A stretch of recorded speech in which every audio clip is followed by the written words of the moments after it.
Salut tout le monde! Je vous retrouve aujourd'hui pour un petit point lecture pendant que je promène ces deux petits loustiques là dans le village, et je vais me poser bientôt dans un petit chalet qui malheureusement ne m'appartient pas pour bien vous parler de mes quelques dernières lectures. Et donc j'ai choisi ce petit cadre champêtre pour cette fin de saison, pour une des dernières vidéos que je vais tourner ici en Savoie. Il y a un vlog aussi à apparaître. Et dans cette vidéo, je voulais vous parler de quelques-unes de mes dernières lectures,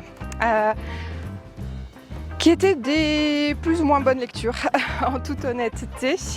On va commencer avec Ken Follett. Le livre s'appelle The Modigliani Scandal. Je tiens à préciser que je l'ai lu en version originale en anglais, et c'est pas souvent que je lis des livres en anglais.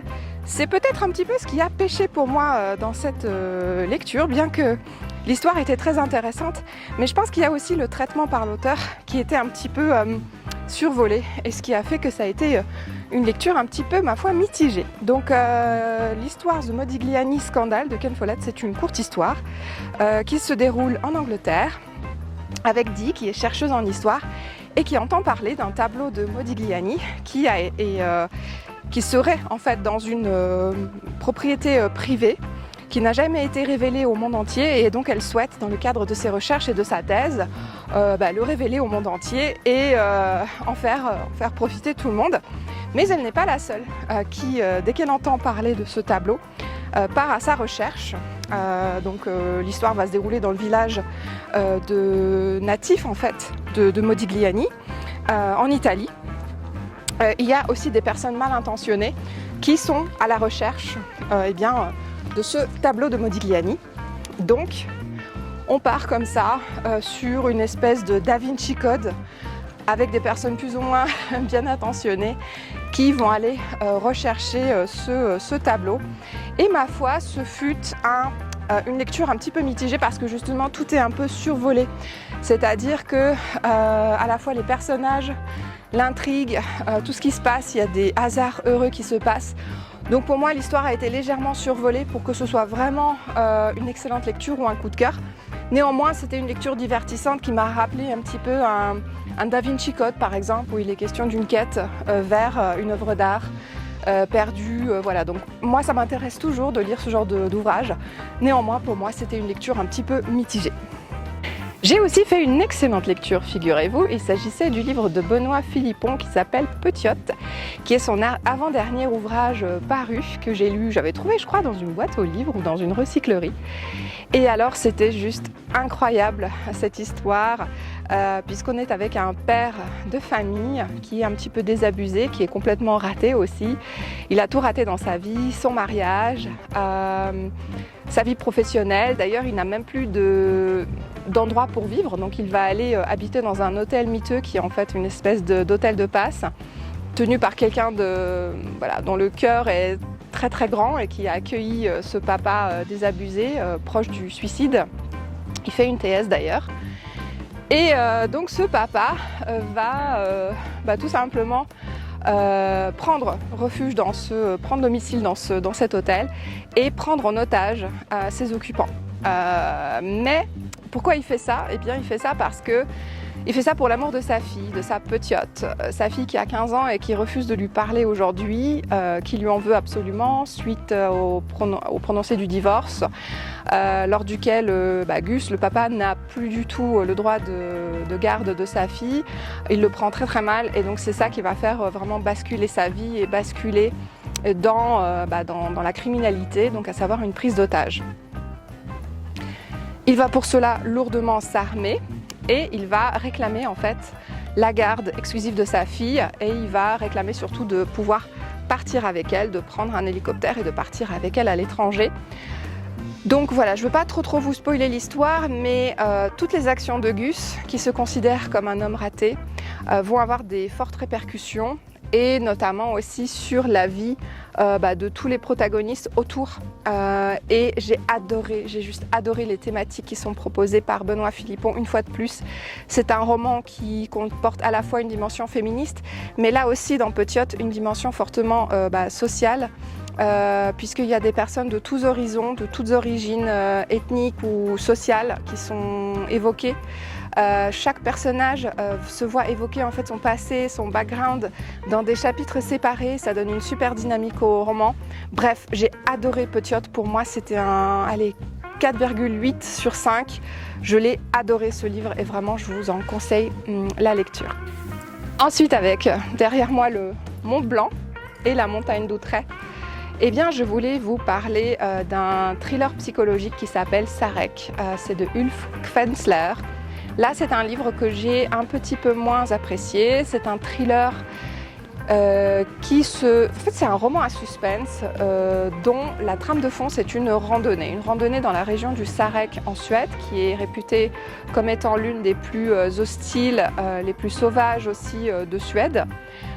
Et donc, c'est là-bas que notre protagoniste, qui est avocate, qui a une bonne position, va partir avec son petit ami et aussi avec sa meilleure amie qui depuis quelque temps, depuis plusieurs semaines, voit un homme qui s'appelle Jacob, et ce Jacob en fait va tout faire pour se joindre à la randonnée. Et si vous voulez, dès le départ, notre protagoniste a des doutes quant à l'identité de ce monsieur qui lui paraît un petit peu étrange et qui a des réactions un peu vives, un peu bizarres. Donc comment vous dire, ils partent tous en randonnée et bien sûr ça va virer au cauchemar puisque notre protagoniste va être retrouvé en état de choc avec des marques de strangulation et tous ses coéquipiers semblent avoir disparu, ils sont donnés pour morts quoi. Donc elle sera en fait interrogée par la police et elle a énormément de mal à raconter ce qui s'est passé, elle est vraiment en état de choc. Et donc, tout est basé sur un petit peu cette randonnée, sur ce qui s'est passé entre eux, comment leurs rapports se sont bien dégradés, comment dès le départ ce Jacob était assez étrange et il avait peut-être en fait des mobiles de meurtre en fait, en emmenant ces différentes personnes en randonnée. Donc pour moi c'est une lecture qui a été plutôt agréable, néanmoins je le voyais un petit peu venir, la fin, il y a un petit rebondissement à la fin et en fait je le voyais un peu venir parce que c'est un petit peu toujours la même chose dans ce genre de thriller psychologique où tout est basé en fait sur ce suspense donné autour de ces différents personnages. Là aussi je vous renvoie vers ma chronique Instagram pour connaître le pitch un petit peu de l'histoire de manière plus complète. Voilà, mais Sarek, pour moi, ça a été une lecture assez... pas non plus mauvaise, mais c'était une lecture plus que moyenne, donc je dirais un 3,5-4 sur 5. J'ai également tenté de lire L'Hippopotame de Stephen Fry. Stephen Fry qui est pourtant un homme et un acteur, aujourd'hui décédé malheureusement, que j'adore. C'est un anglais et je voulais absolument lire un petit peu ce qu'il avait écrit de son vivant. Je le connais surtout pour ses rôles d'acteur, autant au théâtre qu'au cinéma et à la télévision, et en particulier pour son émission de télévision aussi qui s'appelait IQ, ou QI je crois, que vous pouvez retrouver sur YouTube il me semble, gratuitement. Et j'adore cette émission de vulgarisation scientifique qui est à la fois drôle, qui invite des comiques et qui est tout en anglais, donc ça vous permet en fait de travailler votre anglais en écoutant les invités et les émissions. Et je le connais aussi à travers son rôle de Jeeves dans la série Jeeves and Wooster, adaptée des livres de P.G. Wodehouse. Et donc il a écrit L'Hippopotame, ce monsieur, Stephen Fry. Malheureusement avec moi ça ne l'a pas fait et au bout du premier chapitre je me suis arrêtée, tout simplement parce que j'ai trouvé le héros principal relativement misogyne et aussi assez porté sur les clichés, si vous voyez ce que je veux dire. Il avait beaucoup d'a priori sur tout le monde et j'ai pas trop apprécié son personnage et finalement la quête dont il était investi au bout du chapitre premier, à savoir intégrer une famille pour savoir un petit peu ce qui s'y trame, ne m'a finalement pas inspirée ni même intriguée, donc je n'ai pas continué cette lecture. L'écriture était censée être drôle et c'est à peine si j'ai décoché un sourire au bout du premier chapitre. Donc je n'ai pas continué la lecture de l'hippopotame, mais j'ai encore un livre de Stephen Fry dans ma pile à lire. Ce livre s'appelle Mensonge, mensonge, et donc je vous dirai bien si je l'ai commencé et ce que j'en ai pensé tout prochainement, parce qu'il est vraiment dans ma pile à lire immédiate. Et enfin, dans ce petit point lecture, je voulais absolument intégrer ce livre de Fabien Olicard, qui est un mentaliste assez connu sur YouTube et à la télévision. C'est un livre qui était censé m'aider ici justement en Savoie à organiser mon temps quotidien pour pouvoir gagner des précieuses minutes, des précieuses demi-heures, des précieuses heures dans mon planning journalier et économiser ainsi en temps, en fatigue et avoir les choses qui finalement sont faites. Donc je me suis inspirée de ce guide pratique pour me lever plus tôt, pour réussir à gérer, organiser mon temps, organiser les priorités avant tout. Et c'est vrai que ce livre m'a un petit peu inspirée, mais j'y ai trouvé aussi des choses que je connaissais déjà, notamment la tenue d'un bullet journal et pas mal de petites choses en fait que je connaissais déjà en fait. Donc c'est un livre que je vous conseillerais si vous êtes à la recherche de ce genre de manuel pratique pour organiser, gérer votre temps. Parce que Fabien Olicard arrive quand même à monter des spectacles, à écrire des livres qui sont passionnants. D'ailleurs, je précise que ce petit livre, Votre temps est infini, est un livre qui est proposé à, je crois, 9 €, au moins de 9 €, alors qu'il est juste incroyablement joli, écrit sur un beau papier. Et écoutez, ce livre a vraiment été une source d'inspiration comme une autre, mais ça n'a pas non plus été la révélation comme ce à quoi je m'attendais, d'après mes amis qui me l'ont conseillé. Néanmoins, Fabien Olicard, c'est quelqu'un que je retiens pour peut-être regarder ses vidéos inspirantes sur YouTube. Voilà, écoutez, c'en est tout pour ce petit point lecture pour aujourd'hui. Merci de l'avoir écouté. J'ai essayé d'être assez concise parce que je réalise que mes points lecture sont souvent assez longs.